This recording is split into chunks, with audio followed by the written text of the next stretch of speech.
Okay, so our next speaker is Ian Simpson. Now, Ian woke up in April 2013, I believe, on the chat that we had last night, which was quite interesting. He realised what was happening in our skies and the very serious nature of it, and the theories behind it. He started to do some heavy lifting, which is nice that people are doing such things. Over a 5-year period, he made some groundbreaking discoveries in regard to climate engineering, not just about the weather, which I hope you'll talk about. Okay. It's all about the agenda to enslave us as well with his work. So he's spoken on many climate engineering events. So I think what he has to say will be quite interesting. He's one of the pertinent scientists in this field, and Ian is a leading researcher on this subject. So, ladies and gentlemen, Ian Simpson. Thank you, mate. Hello. Right, can everyone hear me? Yes. Good. Right, invisible sky. So I've timed this basically to about 50 minutes, and then we're going to do 10 minutes of Q&A at the end. So explaining the Great Awakening in the context of solar radiation management and chemical trails. Never abbreviate that to the C word because it's a trigger word, but I'll cover that. So firstly, about me, I'm not a scientist. I've always been a science buff, so I've been reading science since I was about 13. I come at this from a kind of slightly on the spectrum thing, so I'm very into facts and science and stuff like that. I don't really do aliens and Nibiru and stuff like that, and I don't dismiss any of that stuff, and I am getting a lot better, as one of the previous speakers said. Try to be open-minded, and I am learning how to be more like that.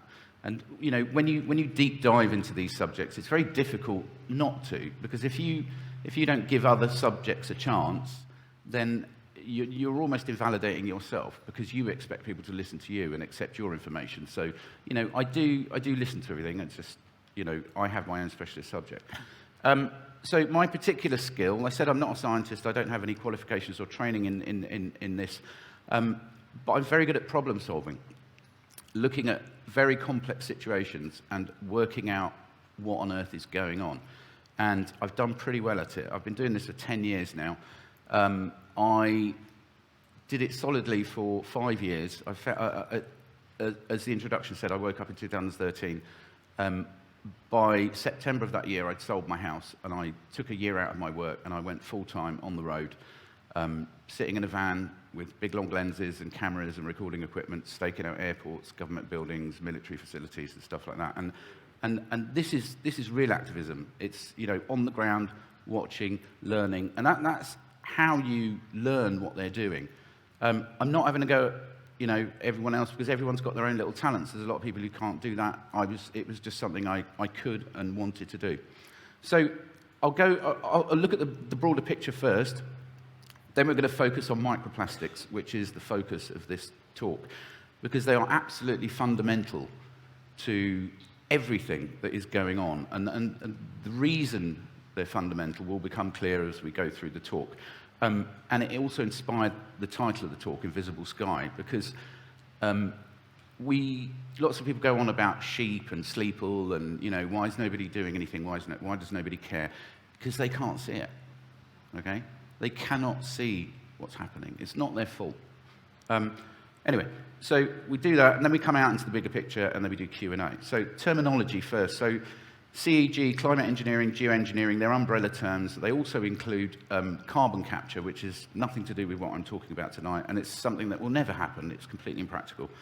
But they like to talk about it so that, you know, we think they're doing stuff, but they're not. The C word, I said, never use that word, the abbreviated one. Or if you want to say chemical trails, that's fine. That's not a trigger term, but if you use the abbreviated version, people switch off. And bizarrely, they have programmed into them, and we'll get onto this when we go into the deep bit, these answers. Oh no, it's this, or oh no, it's that. Hang on, you didn't know about it 5 seconds ago. How do you know that? Because it's been programmed in. And so you're talking to a robot almost. So it's completely pointless. So try to avoid that word. Cloud seeding. Cloud seeding is one thing that is commercially available.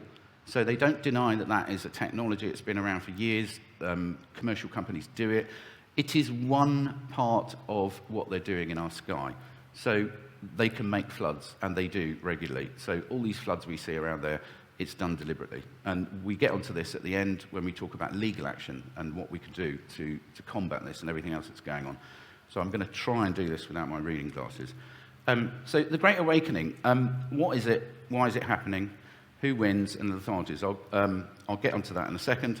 About the subject, where is it happening, how, why, what, objectives. So the objective of my talk and these events generally, and they're brilliant, is all about passing around knowledge. Knowledge is power, but it's only power if enough people own that knowledge and understand it.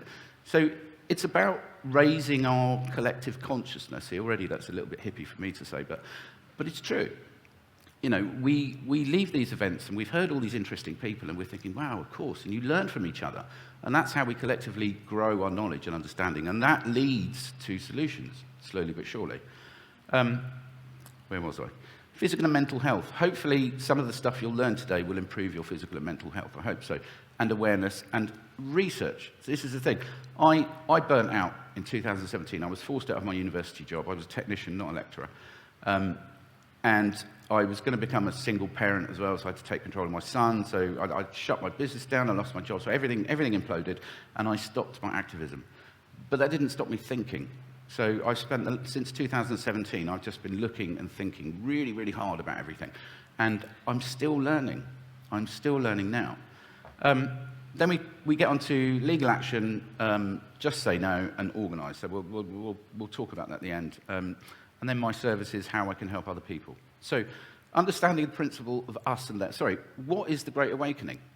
So, there's lots of ways you can look at it, but from my perspective, it's the most important thing is understanding the principle of us and them.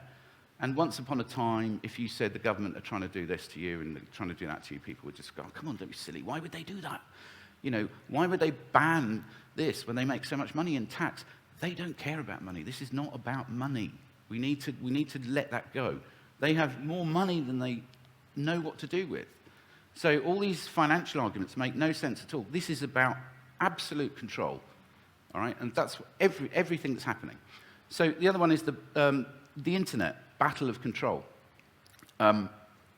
Protecting children, these are the reasons why they're going to try and shut the internet down. So you won't be able to get onto the internet without some kind of digital ID or something like that. And the reason is because the internet is proving to be an invaluable tool, all right? With TikTok, with YouTube, you know, even despite YouTube, even its algorithms and stuff like that, there's some incredible stuff on there. I spend hours on YouTube, and I used to really, really, you know, deride stuff like that. But now I'm just like, oh my God, you know, this is fascinating. And again, I'm learning from all these clever people who are starting to really speak up, you know, and Richard's a perfect example. You know, it's really inspiring hearing him going on that journey that I went on 10 years ago. So anyway, the three excuses that they're using are protecting children, fraud. Gordon Bowden, I couldn't remember his surname, but Gordon Bowden did a real deep dive into the state fraud. So it's all the Rothschilds and this, that, and the other. So if his website is still up, sadly, he died soon after I met him. I hope I didn't have any part in that. But his website is gordonbowden.com, I think. If you're into the whole fraud thing, it's a really good read. And hate, of course. But all of these things, they are doing. You know, they are the ones who are abusing children. They are the ones who are committing most of the frauds, state fraud, these massive bank frauds and stuff. And they're also creating this whole woke thing. They're making everyone hate each other, and they're making everyone worry about what they say, and cultural appropriation, and, you know, toxic masculinity, and all this stuff. It's all fabricated, and it's all fabricated deliberately because of all the stuff that we know, like divide and conquer, but also because they want to lock everyone down. They want you not to be able to get on the internet, and they want to get rid of cash. I'll get onto that in a minute, because then you can't speak up. These events won't be able to happen. We won't be able to do this. Psychological and physical health freedom. So we're all wising up now. You know, once upon a time it was spam and chips and spam and chips and spam and chips, and now, you know, I came up with the phrase, I think, have I put that on a different page? Let me just check. Oh, yeah, I'll talk about that in a minute then, sorry. So despite all the disinformation, we are living healthier lives. And this is one of the ways they control us, is the food supply, the drink supply. Everything we consume, like household products and cosmetics and stuff like that, you'll understand this more towards the end of the talk, because I'll explain exactly how it works, all right? But it's all about restricting our perception and consciousness and knowledge, all right? And they're really good at it. They've got this down to an absolute T, trust me. But we're kind of breaking out of that. Acceptance of what was once considered esoteric information. This is the perfect example of that.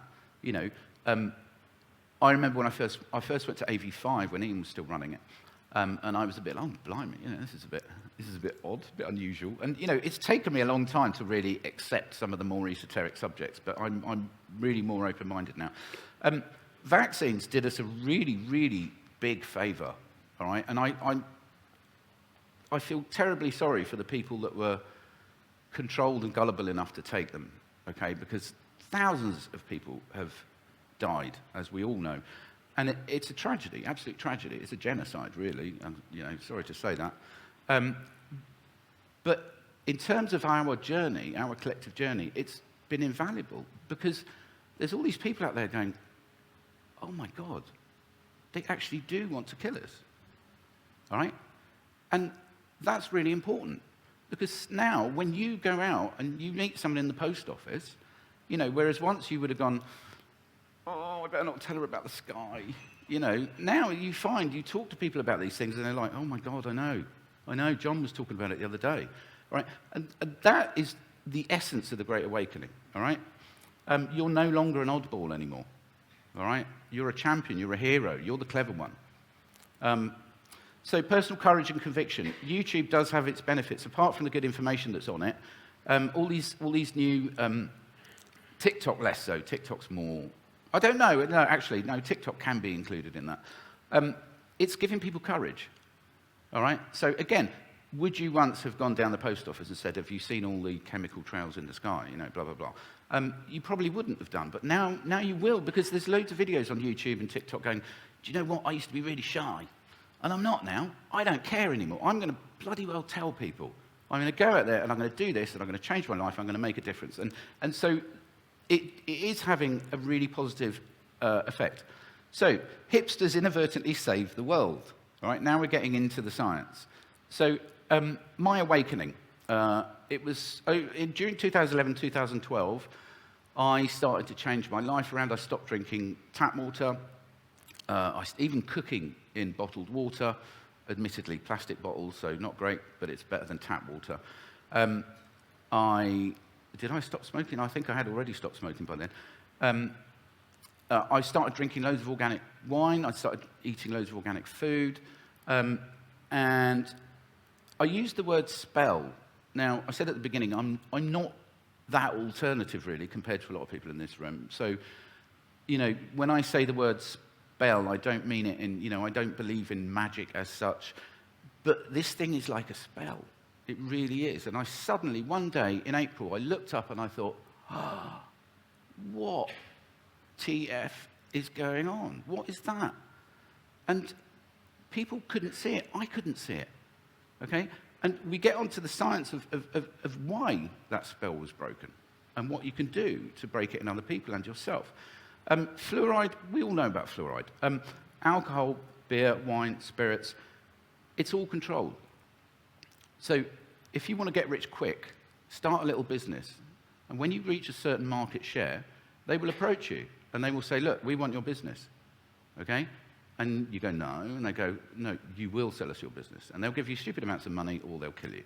Or they'll just take it anyway. Now, there's loads of examples of this. I can't remember if I wrote it down somewhere, but Jo Malone is a perfect example. Okay? She started a natural cosmetics company. She was approached within weeks of starting the company, and they said, we'll give you £1 million for the business. She said no. She then got cancer. And was it L'Oreal? I think it was L'Oreal. The CEO of L'Oreal basically said, listen, I can cure your cancer. And she did. But she signed her company over. And she stayed on as executive director. But here's the thing. Within a few weeks, her products were toxic, just like all the others. all right? And they have to do this, because if enough people consume healthy things, what happens?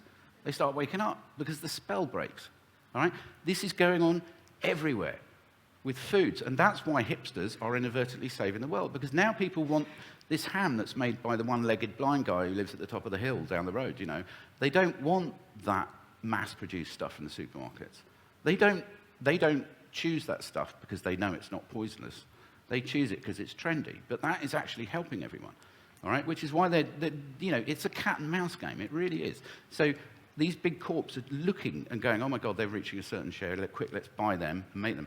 So even farmers, let's touch on farming. I hope I'm not repeating myself later, but farming, for instance, there's loads of stuff in cured meats. It's not the farmers, but they've bought, the big corps have bought all the abattoirs. So the farmers go, well, look, it's grass-fed meat.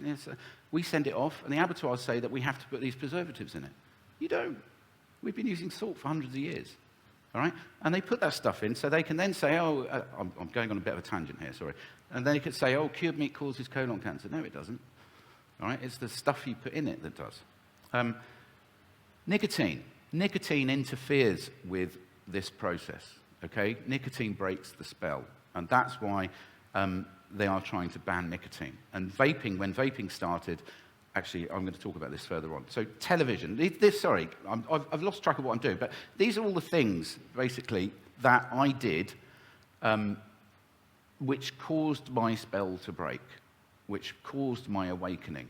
Okay, so I started drinking really good stock tap water. I started doing nicotine vaping, television. I stopped watching television, less cosmetics and more natural products. I pretty much stopped all perfumes. I was going for natural creams, and then eventually I just gave everything up completely, and I just use a salt stick.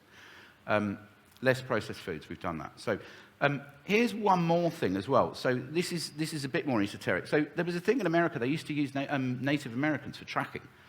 Right, because they had incredible powers of perception.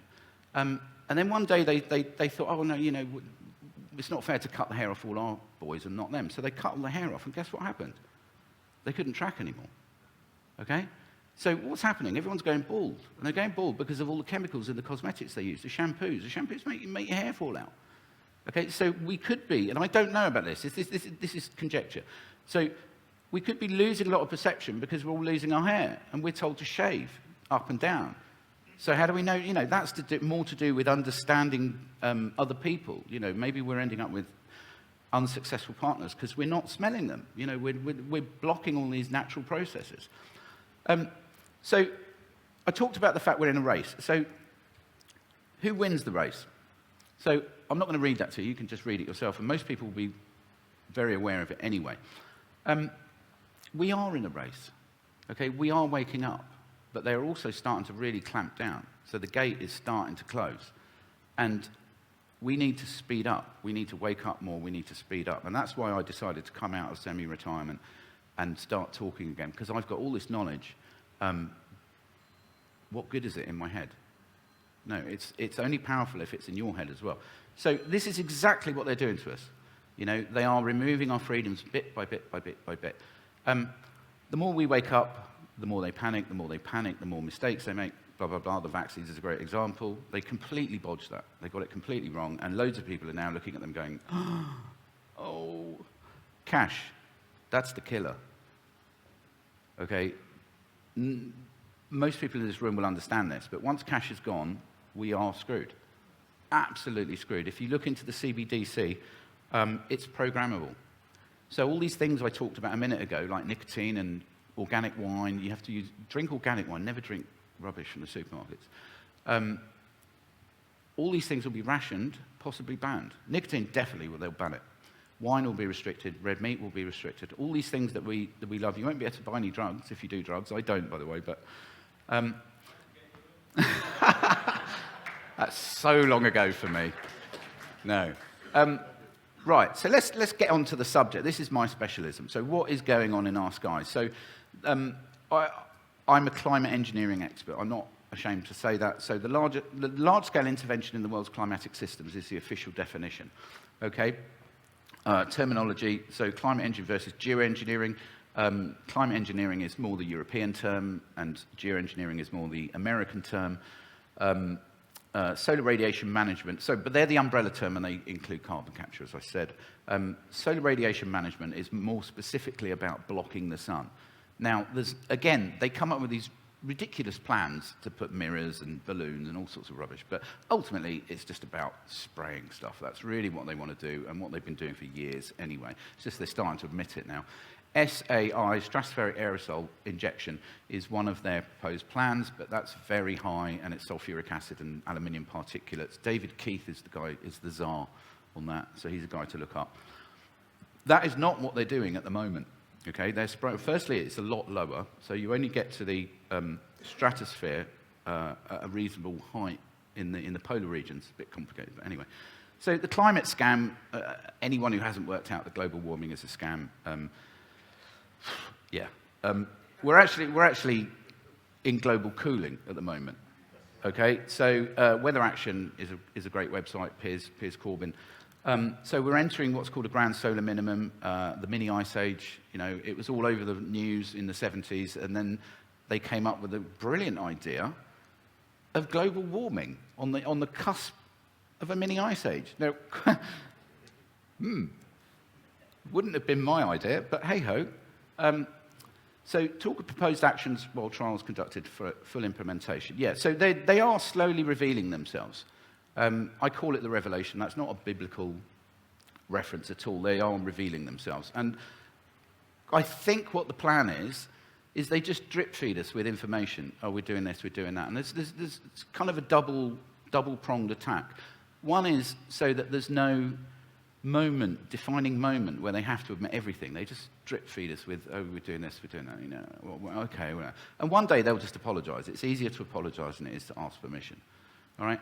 And the other thing is they're slowly kind of revealing themselves as this great big global thing, you know, that's great, big and scary and powerful, and that's all about fear, you know, so that you know, most people, not probably the people in this room, but most people look at that and go, oh, it's so big and scary, there's nothing we can do. Yes, we can.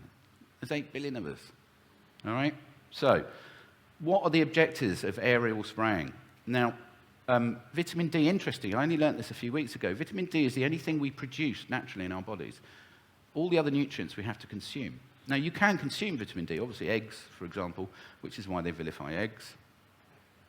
The reduction of sunlight reduces vitamin D. Vitamin D is absolutely fundamental to our ability to fight infection, viruses, etc. And I got banned from Twitter for saying that. Bit of a clue. And don't trust Elon Musk either. Creating pollution. Okay, now, why would they create pollution? That doesn't make any sense. And yet, look at London. You can't drive in London anymore because he wants £12 a day plus £10 congestion charge. So it's about money, but it's not about money because they've got loads of money. All this stuff about, you know, he's broke and this, that, and the other. It's all theatre. It's all theatre. They've got trillions of pounds sloshing around. And it's about punishing you. It's about stopping you travelling. It's about the 15-minute cities. It's about preventing you from moving around. Okay? So, controlling the mood of the people. If you control the weather, you control those people in so many ways. You really do. And again, the whole thing is all about control. Sedatives, anxiety-causing meds. Now, when it's cloudy, nobody really does much, do they? They're just like, I'll tell you, actually, I don't know if I mentioned this further on, but there's a little story. In 2014, I was flying back from Italy, and I was on a plane, it's just a charter plane, and the cabin suddenly got really hot. And I fell asleep. Everybody fell asleep. The whole plane just went, And I started coming around a while later. I don't know how long I was out. And I noticed everyone else was sort of like, oh, blimey, what happened? So heat, the air from a plane comes in through vents.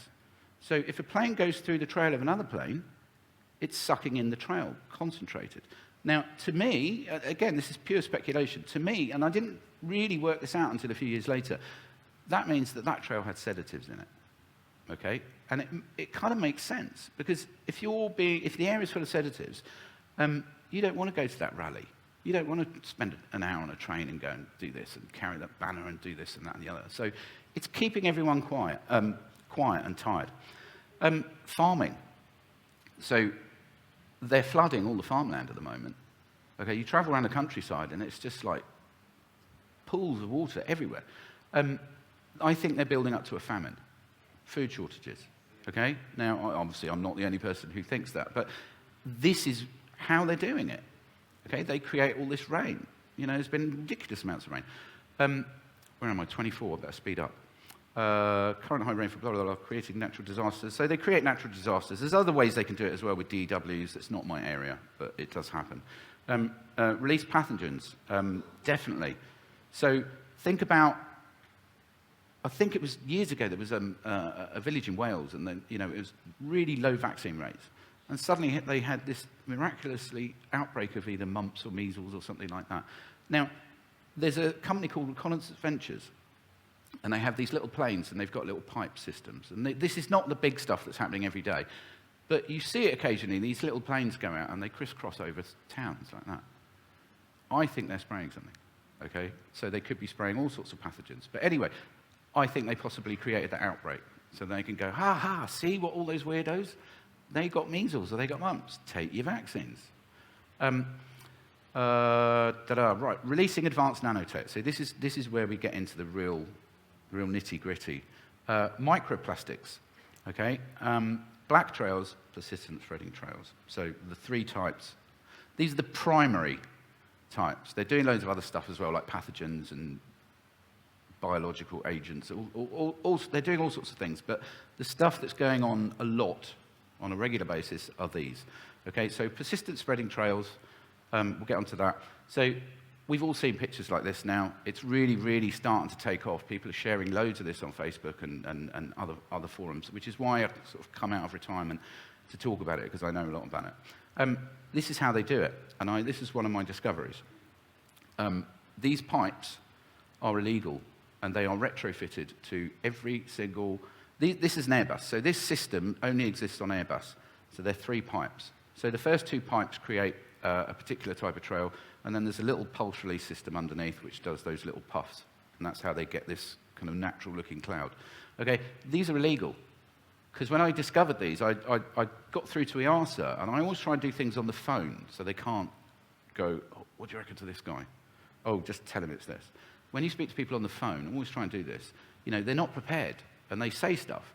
And I said, look, there's 2 modification licenses for aircraft. One is a major, one is a minor. And minor is lights and seats, and a major is anything to do with safety or the fuselage or the operation engineering. So these are a major modification. You have to have a license for any major modification to an airline. And it's a bit like, you know, so they look at it, blah, blah. Anyway, I don't need to explain it any further. So these are illegal, and these are what they're using. And Metabunk is a great place to go if you want to find out what's going on, because they try and dismiss everything. And I've learned about stuff I didn't even know about from going there. They attacked me relentlessly when I discovered these, and they tried to explain them, and they couldn't. So that's how they're doing it. This is just an interesting random image, and it shows basically a whiteout. So the spreading trails happen a bit higher up, around about 20,000. Okay, and on most days they will spread out, and they'll either form a really thin layer, so you think it's sunny, but it's not really. It's just about sort of bright enough to fool people who haven't woken up yet. And the ones underneath are what I call the induced cumulus, and we'll get onto them in a second. So the black trails, this is another, I don't know if I discovered it, but I was the first person to get really solid video evidence. And when we do the Q&A, I'm just going to play a couple of videos while we do the Q&A on silent. So you can watch, and then we can do the Q&A. It's just the best use of time, basically. The black trails, again, it's about pollution. I didn't know when I discovered this about graphene oxide, or graphene hydroxide, depending on who you listen to. Now, that's a whole other rabbit hole. It could be, it might just be, I suspect, and again, I can't prove this, it's more likely diesel. So they fill the tanks with diesel, they pump diesel into the exhaust plume. The exhaust plume is 900 degrees C. It combusts the diesel, and it's smoke. But either way, they're creating pollution so that they can go, oh, cars are bad, and it's all your fault. Why don't you stay home and give us loads of money? All right? So induced cumulus, microplastic fibers. This is where we get into the focus of this talk. Okay, so everyone thinks that microplastics are jumpers, bottles, and bags. That's what we're told. So, firstly, synthetic jumpers are a thing of the 70s. Who's got a synthetic jumper? No one. All right? You find them in charity shops occasionally. You'd have to wash millions of them. Okay? So these plastic fibers are found in the ocean, right in the deep sediment of the ocean, and right at the top of mountains. Everywhere. Absolutely. They are totally ubiquitous all over the planet. That's not jumpers. Okay? It's not bottles. It's not bags. How does a bag degrade into tiny, perfectly formed, hollow polymer structures and then end up on the top of a mountain? It doesn't. All right? So that's the first thing to understand, is microplastics are everywhere. In the air we breathe, they spray them every single day, and they end up everywhere. So this is a cloud. If you put your sunglasses on and look at the sun, try not to do it when there's no cloud there, obviously, disclaimer, you notice the diffraction. So the colours split through the cloud. That's not a real cloud. That's made of these plastic fibres. Now, what I think is going on, let's go back to this image here. So if you notice the map of Britain, what do you notice about the cloud? It's only over the land. How's that possible? Clouds used to form more at sea than they did on land because of all the particles, because you need a condensation nuclei. Okay, these are not real clouds, and they rely on a land-based system. Now, I also did a lot of staking out of the Met Office and various antenna sites and stuff like that, and it seemed, I don't know if I'm jumping ahead, but it seems like, and also these things just form out of nowhere. They don't come in. There's no such thing as a weather front anymore. You know, they do all this stuff on the telly, don't they? And they do this weather front coming in. It's lies. You look at the satellite image. This is Worldview, NASA Worldview. Type in NASA Worldview and just go back, and the weather forms simultaneously all over the country, and it gets really cloudy, and then at night time it just disappears again. Okay, so we have a land-based system, and they never form overseas until we got offshore wind farms. So they stick antenna on them. So now they can extend their cover, because I blew this out in 2015. I started releasing these images of the antenna, and I put my proposal out there. And so, anyway, so then they started trying to extend it over the sea. I think there's one in the Isle of Man as well. We've done that. So they're not just about forming clouds, and this is where we get quite deep and disturbing. So if you look at house dust, we're told it's 95% skin. Okay, now I knew this anyway because I got a really cheap microscope, but I've just got another microscope, a much better one, and I'm still in the process of doing this. So I'm going to release a lot of microscopy on the website in the next few weeks, hopefully. 31, not too bad. If you look at house dust, it's about 50-50. On Richard's show, I said it was 90% plastic fibres. I'm wrong, because now I've seen it closely. It's about 50-50, all these tiny little plastic fibres. Where are they coming from? They're floating in through the window, all right?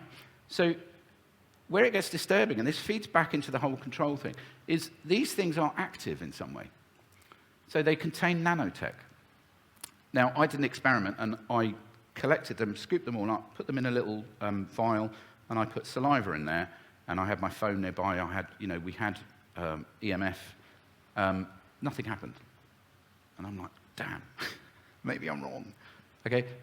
But they assemble on your tongue. So you breathe in, they settle on your tongue, and they start forming. Okay? So we all know the picture of the kids with their tongue out, and they've had a blue lolly, and their tongue's blue. That's not your skin that's blue. That's these things. Okay? They form a layer on your tongue, and one of the ways you can get rid of them is to brush them off gently. Brush your tongue every day. Okay? They have multiple purposes, but it's mostly blocking and synthesis. And I'll explain that a bit more in a minute. They're quite well known. Hang on, where's the other slide? This is an expectoration I did, and this is one of the films I'm going to play at the end. So these are the things that live in your throat, and they look a lot bigger when they've absorbed all the wine, and you can use various things to do this. All right, but there's loads of this stuff in your throat, and when you get rid of it all, you suddenly go, "Oh, blimey, there's a bit more space than I thought there was down there." Okay, so they're doing something. They're interacting with us in some way. Okay, now when I started drinking loads of organic red wine, let's go right back to the beginning. I suddenly noticed all this. The spell broke, okay, because they stopped working. I was interfering with them, all right? And this is why they're trying to vilify wine, because it interferes with them. They're vilifying nicotine, and they're vilifying, good food and all the rest of it. So I've always called them biosynthetic organisms because have I got a picture of that? Oh no, I've left it in the bag. Anyway, if you put these things on thick art paper, you get them out, put it on thick art paper, it will always take on the color of whatever you use to get them out, okay? And if you get them out whole by gargling, you're not breaking them, so they're solid lumps. I hope I'm not freaking you out, sorry, but they dry. And we've all seen these images in biology books from school of the vascular system. You remember, it's got the aorta and then the smaller ones and then I can't remember what they're called now, the capillaries. That's what it looks like. Okay, and I remember there was a National Geographic, you know how they like to tell us what they're up to. There was a National Geographic article, I think it was 2015, and sadly I lost it and I've never found it again. And it had two pictures. One was a kind of, the computers in the 60s were like rooms with big wheels on the massive things, and it says, this was computing, and now it's this. And it was just this slime. So this is not new technology. They've been working on this for quite some time. So they can form neural networks, and there's natural slimes as well that operate like neural networks and stuff like that. That's new research as well. So this is not as outlandish and weird as you might first think. So these fibers, there's obviously some sort of reagent in the mouth, whether it's temperature or some kind of, or acidity, pH, I don't know. I did do laboratory tests and it all got shut down by my university and they kicked me out. So at this stage, we just don't know, but they are forming and they grow into your skin. So when you get rid of these, it takes about 2 or 3 days for them to form again. And you feel a prick. There's a little prick goes into the back of your tongue. So somehow they're communicating or connecting to us. There may be some form of communication. They may be pre-programmed to do something. I don't know, all right? And this is why I was so keen to do this, because I'm hoping that there is someone out there who has a lab, who knows about microbiology, who knows about this kind of stuff, nanotechnology, who will be able to say, oh my God, didn't think of that. Let's have a look at this. Or, hey, Ian, listen, we took your information, we've been doing... And, I don't have all the answers. I'm quite open about that. But I'm high confidence that I know what's going on. I just can't prove it at this stage. So are they living? So if you read the definitions, probably the best one is biosynthetic organism, but these things don't reproduce, okay? They don't split in half or make babies or mate or anything like that. They just form and they do their job, okay? And they sit at the back of your tongue. Every time you eat food, these things are joining onto the food and they're going into your digestive tract.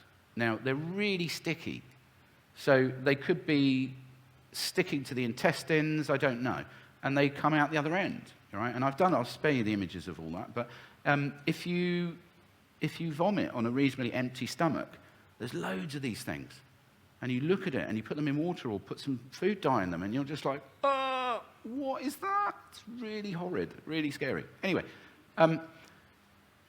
so we've kind of covered this, basically, microplastics. Oh, no, we haven't. So this is about their absorption properties. So there's been a lot of research into microplastics, and they're found everywhere, and they're known to absorb toxins. Particularly, so the well-cited one is marine life. So when you eat seafood, there's loads of microplastics, but there's all the toxins that they've absorbed from the sea as well. So you're getting a much higher dose of PCBs and mercury than you would normally. But worryingly, that's what they're doing in your throat as well, okay? When you remove all this stuff, you develop something called MCS, multiple chemical sensitivity. Sorry, I'm jumping around now. I've lost track, but I'm just going to carry on. All these things that you're buying in Tesco's and Boots, they're all full of poison, all right? But you don't know. You can't sense them. You can't feel them. You don't react to them because this stuff is either blocking them or it's processing them into, A and B forms into C, so they could be molecular engines. If you get one out fresh without wine, all right, it's clear, you can sometimes see little blood bubbles in them. All right, and I've moved them around. This is one of the microscopy things I'm going to do in the next few weeks, hopefully, so you can actually see these. I just didn't have time. They could be taking blood out, mixing them with these chemicals, and then pumping it back in. I don't know. Again, speculation. But they're definitely doing something. When you take them out, not only does your perception change, you see things as they really are, but you suddenly become allergic to all these air fresheners, all right? They're doing it here, they do it in hotels, they do it in shopping malls, they pump all these chemicals out. Now, who knows what those chemicals are? So initial services, the toilet air fresheners, they're the most hideous. Like, I react really badly whenever I go in public toilets. I try not to. Even hotel toilets, they've got them. Okay, but you're not aware of them because you've got all this stuff in your throat. And it's blocking your awareness and reaction to these chemicals. So you will, like, if you start doing this, you will become sensitive to all these things. But the way I look at it, although it's sort of a curse, it's actually good, because then you'll go, oh my God, I'm not using that anymore. I'm just not going to do it. And I eventually stopped using pretty much everything. So the vulnerabilities of the fibers, what knocks them out? So certain fruit juices, if they're natural, pasteurization doesn't seem to stop a fruit juice. It's just about how natural the juice is. So there's one in Waitrose called cloudy apple juice, which works quite well. And you gargle, basically, and all this stuff starts falling out. It takes a while, but the more you do it, the more quickly it falls out. And I don't know how it works. I don't know the mechanism. It could be fructose. It could be acidity. I really don't know. Natural cider is really good. Organic red wine is probably the best. Nicotine knocks them out. Heat. Look at that. Drinking very hot tea does not cause cancer. I mean, it's just laughable. But they had to do that because they're sat there. You know, they failed with the vaccines. This stuff is starting to fail. All right? And because we're all waking up and because we're changing our lifestyle, it's starting to fail. And so heat, by reading this, I'm going, oh, heat knocks it out as well. So now I drink my tea a little bit hotter. You know, so you can turn the table. You could learn from these people. Every glass of wine raises your risk of cancer. No, it doesn't. If you drink cheap rubbish wine, then it probably does, because it's full of pesticides and it's denatured. All the good stuff is taken out and all the bad stuff is put in. And God knows what stuff they're putting in. If you drink organic wine, it's actually really good for you, all right, in many, many ways. And that's the same with nicotine as well. So they're trying to ban nicotine. Now, obviously, they bought all the tobacco companies, okay, and they put 300 different toxins in most of them, and then they said, they're really bad for you. Stop it. Stop it. We really care about you. We care. No, you don't. You hate me. You're not worried about my health at all. You're trying to destroy my health. Okay, then vaping came along, and all the doctors went, oh, this is great. Brilliant. We can have nicotine now, and it's not bad for you. So what did they do? They went, okay, what do we do? Just tell them it's really bad. I know, let's buy all the vape companies. So they went around, they introduced legislation, so it's now very difficult to make vape liquid. You've got to have a license, and it's quite expensive. So they stopped it becoming a cottage industry. They bought the bigger companies, and now they're importing huge quantities of Chinese base liquid. So I used to buy base liquid and just take a little bit every now and again, because I really like nicotine. But I couldn't afford cigars. So now the Chinese base liquid has chemicals in it that affect your heart. So I bought this stuff, and it had a Chinese label, and I was like, oh, and I took it for a while, and I noticed I was getting really, really fast heartbeats and irregular heartbeats, all sorts of stuff. I stopped, it went away. All right, so you see the game? This is happening with everything, okay? If it's good for you, they will ruin it, they will rubbish it, and then they will pretend to care and try and stop you doing it, okay? So, microplastic fibers are effectively bioweapons. There are treaties about bioweapons, okay? So we can attack this, but we need evidence. We need laboratory results. We need to make all these scientists out there who think it's bags and bottles and 70s jumpers understand that it's coming from planes. And that's the broken link in this chain. You know, they know they're out there, they know they're bad, they know they're harmful and all the rest of it, but they don't realize where they're coming from. Yeah, so Dr. Tara O'Toole, this is an interesting quote, if you can just scan it quickly. So this is talking about mRNA, so slightly different topic. But what it does really is it kind of makes you understand that they are working on technologies to change you, to change your behavior, okay? They're not necessarily trying to kill everyone with this technology. They want to control it. It's about control. They want to reduce your population. We all know that. But this is more about dumbing you down. Okay? So, an example, she doesn't reference what I'm talking about, but it's the principle, really. What can we do about this? This is where we get onto the hope, all right, and all the actions. Going back to what I was saying earlier about fear. So I think we are in the revelation, not the biblical one, as I said. They're revealing themselves, okay? And a part of that plan is to make us think that they're so big and so powerful, there's nothing we can do. But there's loads. There's loads we can do. We just need to be organized, we need to have money. The way we do that is to spread the knowledge. And that's why I really had to do this, because I need this information out there, so that everybody can sit there for a few months and go, oh my God, let's do something, let's form this. Time-lapse cameras are great. I've got a channel, I use Vimeo, not YouTube, and I've got a channel called Time-Lapse Skies, and it's got hundreds and hundreds of videos literally from daybreak to the end of the day, day after day after day from 2017. And when you see a time-lapse film of the sky, you understand. There's just, you don't need to question anything because you're just like, oh my God. And you can't see that because who's got the time to sit there for 8 hours other than me? No one, Graffiti, great weapon. When I started my campaign, I sprayed my website address all over the place, all right? And it was so successful that George Monbiot, who's the environmental twat from The Guardian, who's a shill, as we all know, he wrote an article about me. And it was brilliant, because I was just like, oh, yes, I'm in The Guardian. And as we all know, all advertising is good advertising, and he rubbished me. And the quote I remember most was, I just can't believe that so many seemingly intelligent people are believing this nonsense. And that's all part of the awakening. And I like to think I've played a part in that.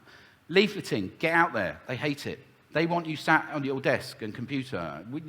I'm speaking to the enlightened, but it's worth saying. Legal action, we'll get onto that in a minute.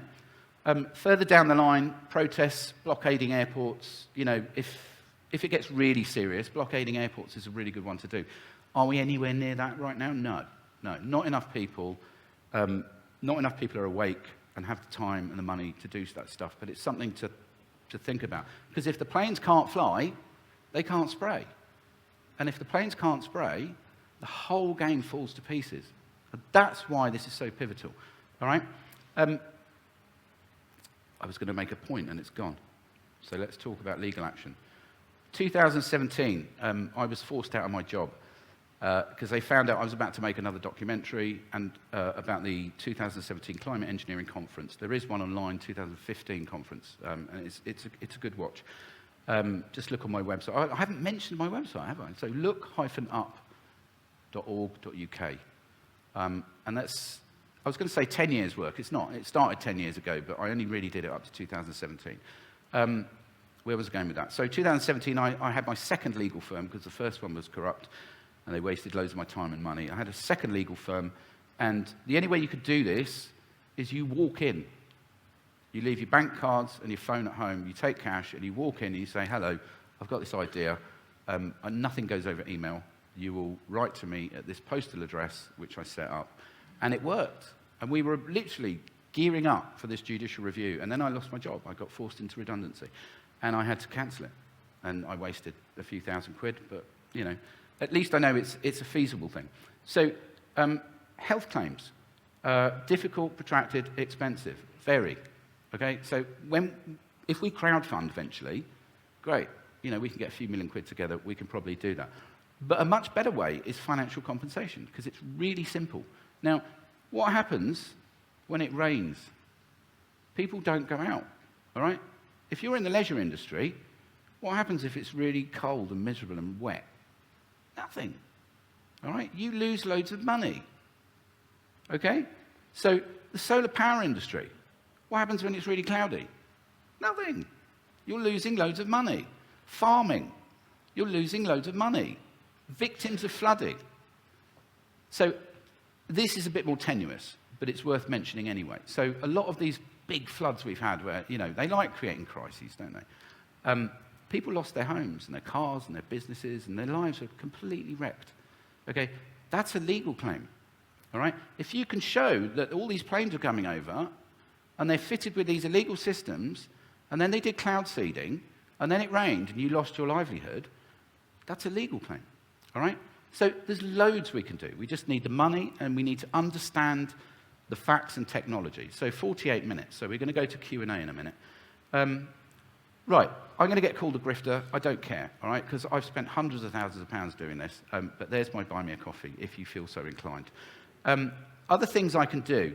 Consultancy for activists. So if you're really in the limelight and making a difference, they will attack you, all right? They threw everything at me. And they eventually almost succeeded, but not quite. They never managed to kill me, obviously. But I know how they operate, and I can smell these people a mile off now. You know, and so one of the things I'm really good at is spotting shills in forums and feeds, because I recognize their syntax. And I never give away my knowledge unless it's private, because otherwise they'll just change their behavior. Obviously, evidence. I've got masses and masses and masses of evidence about what they're doing and how they're doing it. Okay, so I can really help with stuff. Even if I can't do it myself, you get a group together, I'll come, and that's all free. I'll just tell you, I'll just give you the stuff, because I want this to happen. Yeah, so that's my services, and that's pretty much it. So I'd really like to do a Q&A, because I call this subject simultaneously the simplest subject in the world and the most complex, because there's so many facets to it, but I'm pretty up on most of them. So it's a bit of a hard pill to swallow. A lot of you will know that this is happening, but won't quite understand why or how and stuff. So I'm open to sensible questions, really. There's a hand up already. Great, I like that. So wait for the microphone, okay? Because it needs to go on the recording. And I will do my best. I don't have all the answers, but let's have a look. I think there's a hand up over there. Yeah. Hear me okay? Hello. Right. Did someone else ask for this? Okay. The stuff that's spraying, the relationship of some of the stuff that's put up in the air to Morgellons disease. You never mentioned Morgellons. Are you aware? No, I am aware of Morgellons, yes, and I've heard about it a lot. And it seems to be these fibres coming out of the skin, yeah. So the body is ejected them. It doesn't happen to everyone. Everyone has loads of these things inside them. So there is obviously some mechanism by which the body is recognizing these as foreign pathogens. Yeah. So it could be to do with lifestyle, it could be to do with their genetics. I don't know. I really don't know. Yeah. It's not my thing. I've never focused on it. But I do acknowledge that it is very, very likely connected, because the fibres look exactly like what we're talking about today. That was a more sensible question. Yes. The more out there stuff, have you come across something called black goo as a sentient fluid? Plasma, the fifth element, as a sentient self-organizing. I don't know anything about that. No, I didn't think so. So I shan't mention that. Yeah. Anyone else? Hello there. I wanted to share something that years ago there was a documentary made in the Hawaiian Islands, a group of islands in the Pacific Ocean, as we know, very remote. And the experiments done there, they sprayed barium, aluminium and titanium over such an extended period of time that no longer were they able to plant natural foods, but only GMOs. Do you think, given the genociding gobshites that are trying to now ruin farming... Say that again, given the what? Given the genociding gobshite mofos, oh, see how the volume went up there, that they are doing that here on our lands. That's my question. And absolutely, thank you so 100%. much. And I know that because I did lab tests. So one of the first things I did in the biotech lab at my university before they found out I was working on it was hair and nail tests. I tested for barium, cadmium, strontium, and I think it was aluminium, although I can't remember exactly, but definitely those three, and then one other thing. Everyone had really high levels. And here's a really interesting thing. So barium, right, a common question is, why would they do that? Because it's affecting them. So they know how to either reduce or completely mitigate the effects of most, or if not all, of the things they're doing. I haven't discovered all of them yet, but barium definitely. So Epsom salts. So barium sulfate, so pure barium goes in your body, it causes brain fog, it's quite well known, you know, it could be causing lethargy, joint pain, stuff like that. Epsom salts, or I think there's something called glucosamine sulfate. So it's the sulfate ion, so barium has an affinity to sulfate, okay? So if you take something with a sulfate ion, it forms barium sulfate. It nicks the sulfate ion. And barium sulfate is soluble, and you excrete it. And I found this out because I did those lab tests repeatedly over months and months and months. And the first one, I had really high barium. And then I started taking glucosamine sulfate, and I hadn't made that link. It was just coincidence. And the second one I did, there was no barium. Everything else was still there, but no barium. And I'm like, ooh, hello. So I then stopped and then did it, and it was elevated again, not as much as the first one. Anyway, but then years later, I started doing tests with Epsom salts. So make sure you get the edible Epsom salts, not from Boots, because it's got chemicals in it. All right, and you just take a level teaspoon every couple of days, and that will remove any of the barium. So I don't do that religiously, but I do it occasionally, and it does work. So that's one of the possible things. So simple answer, yes, all of those things, and more. Yeah. Anyone else? Yep. I live near East Midlands Airport, and they are, I think airports everywhere are looking at restructuring their routes in and out because of new systems for guiding planes. They're also doing a free port there. And I'm thinking about the climate, Freeport, inland Freeport. So they're building new trading, distribution centres.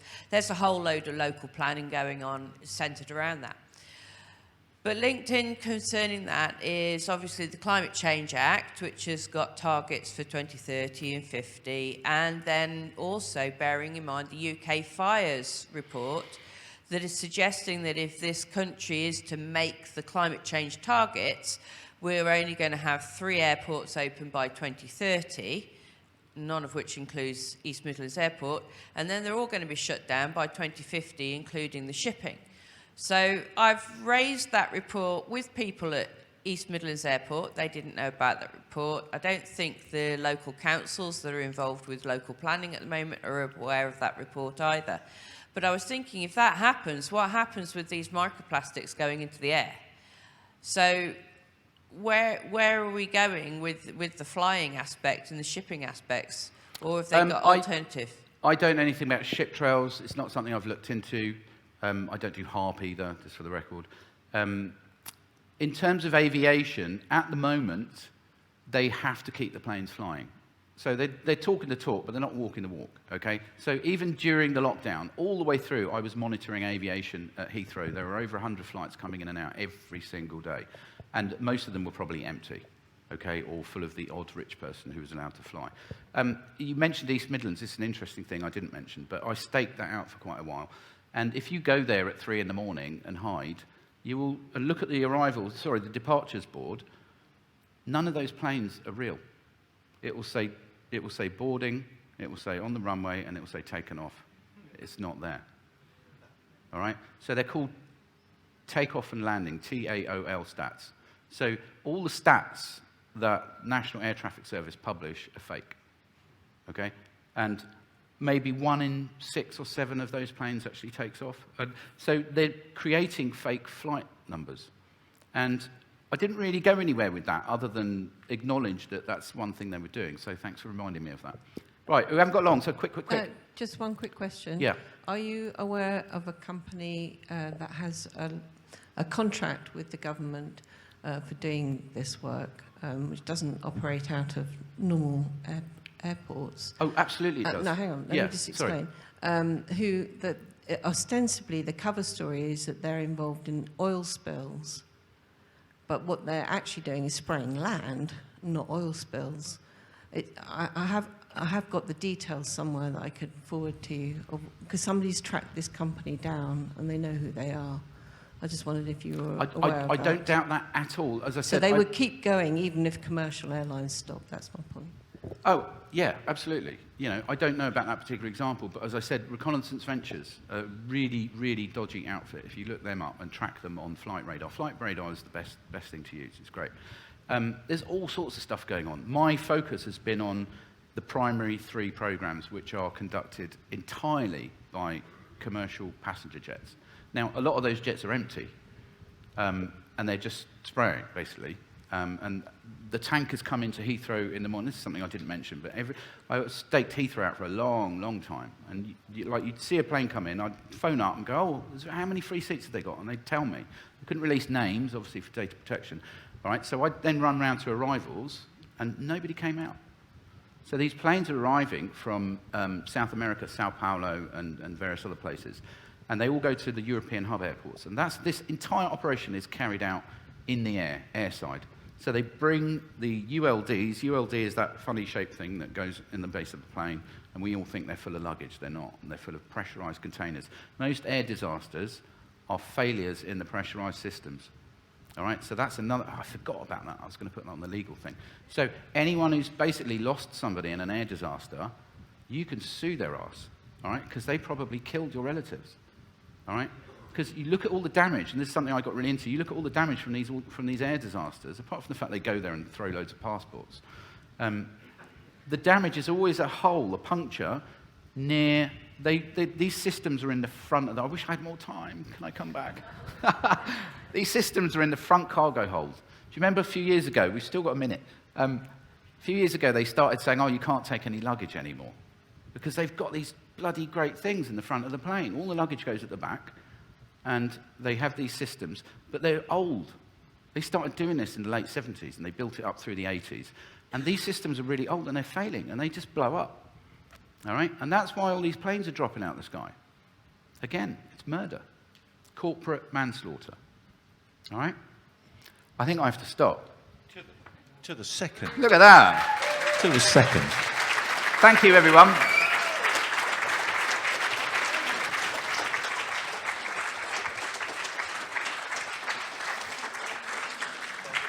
Fascinating, right?